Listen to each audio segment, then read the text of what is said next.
New Falcons coach Kevin Stefanski spoke highly of Tua Tagovailoa on Sunday, calling Atlanta's latest addition to its quarterbacks room a good fit for us. The Falcons signed Tagovailoa to a veteran's minimum, one-year contract during the offseason following his exit from the Dolphins. Miami is still paying Tagovailoa the $54 million in guaranteed money that he was owed for the 2026 season, while he'll be on Atlanta's books at a cost of just $1.3 million. Speaking with NFL.com's Bobby Kaunak about the signing of Tagovailoa, Stefanski relayed why he thinks the veteran quarterback will be a valuable addition in Atlanta. Tua was a good fit for us, Stefanski said. I think the football fit, the personal fit, I think he's looking for a place where he can go and compete for a starting job, and that's what we are offering to him.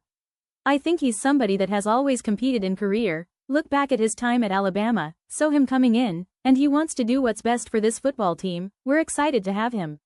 Stefanski sees some similarities between himself and Tagovailoa.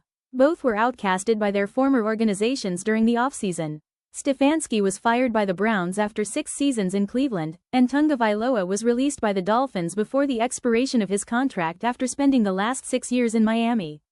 There's something to be said when you're fired, Stefanski said. I can attest to that. You want to prove people wrong. You have a chip on your shoulder. I think where I'm coming into this, where Tua is coming into this is, listen, this is not exactly how you thought it would go, but guess what, that's the reality, and how are we gonna respond? I think that's what he's made of. You look back his career, you look back at his college career, he's responded. Tagovailoa was benched late last season after struggling for much of the campaign.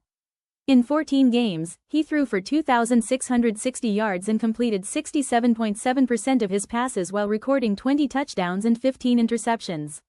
At the time of his benching, he led the NFL in interceptions, prompting former Dolphins coach Mike McDaniel to make the switch to rookie Quinn Ewers.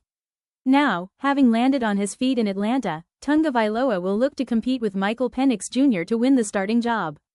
Penix was the Falcons' first-round pick in 2024, but he suffered a partially torn ACL last year which ended his campaign prematurely.